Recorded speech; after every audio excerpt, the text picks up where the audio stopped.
సొంత నిర్ణయాలు తీసుకోలేనివాడు ఇతరుల మాటలకు బానిస. ఇతరుల మాటలు విననివాడు ఓటమికి బానిస. ఇతరుల మాటలు విని ఆలోచించి స్వయంగా నిర్ణయాలు తీసుకునేవాడికి మాత్రమే విజయం బానిస. వేల కొద్ది మిత్రులను కలిగి ఉండడం అద్భుతం కాదు, వేల సమస్యలను ఎదుర్కోగల మిత్రుడిని పొందడం అద్భుతం. ఇంకా ఏ సమస్యని దరికి రానియని మిత్రుడు ఉండడం ఇంకా అద్భుతం. చెయ్యలేమని గొప్ప పనులు, చెయ్యాలని లేదని చిన్న పనులను వదిలేస్తే ఏమీ చెయ్యని చేతకాని వానిగా మిగిలిపోతాం. ఏ విత్తనం వేస్తే ఆ పంటే వస్తుంది. ఆలోచన ఫలితమైనా అంతే. వ్యక్తి సామర్థ్యానికే కాదు, సంస్కారానికి కూడా అధికారం ఒక పరీక్ష.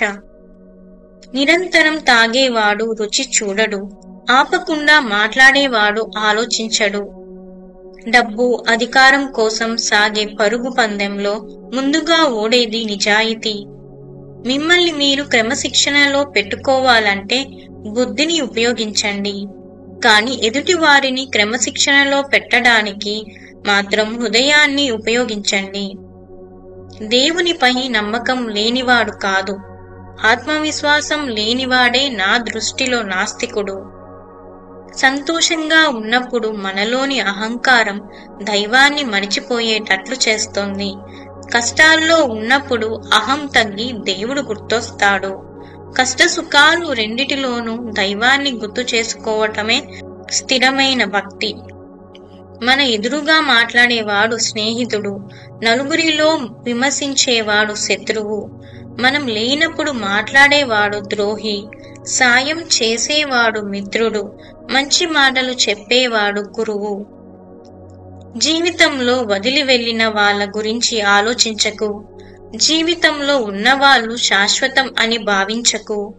ఎవరో వచ్చి నీ బాధను అర్థం చేసుకుంటారని ఊహించకు. నీకు నువ్వే ధైర్యం కావాలి, నీకు నువ్వే తోడుగా నిలబడాలి. మనకు కావాల్సినది దక్కించుకోవడానికి ఎదుటివారిని చెడ్డవారిని చేయడం, మన సంతోషం కోసం ఎదుటివారిని బాధ పెట్టి దానికి ఇంకొకరిని కారణం చేయడం రెండూ ఈ క్షణం నీకు సంతోషాన్ని ఇవ్వవచ్చు, కానీ అవి రేపటి నీ పతనానికి నీవు వేసుకుంటున్న పునాదులే అని నీకు తెలిసే రోజు ఒకటి వస్తుందని మరిచిపోకు.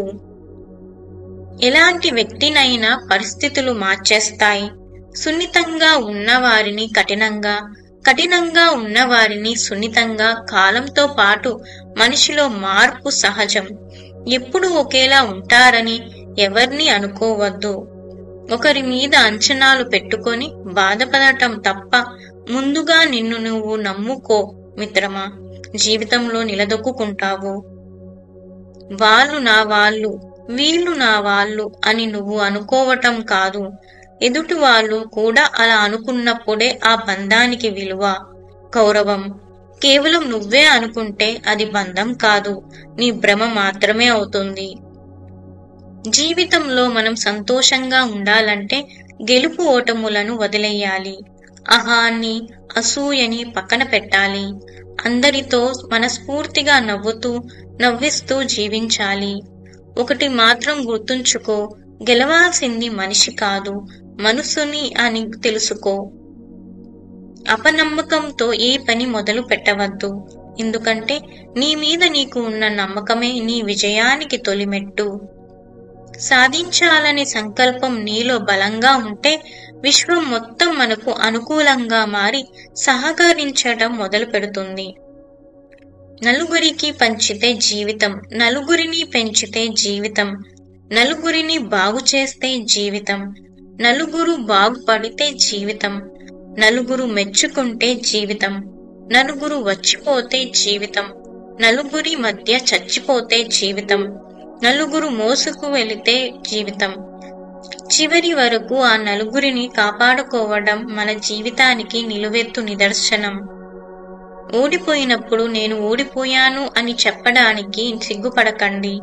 ఎందుకంటే గెలిచిన వ్యక్తి దగ్గర అనంతమైన ఆనందం ఉండవచ్చును, కానీ ఓడిపోయిన వ్యక్తి దగ్గర అంతులేని అనుభవం ఉంటుంది. ఆ అనుభవం అంకెల్లో చెప్పలేని అవకాశాలను చూపిస్తుంది. ఆ అనుభవం ఆకాశం అంత ఎత్తును ఎదిగేలా చేస్తుంది.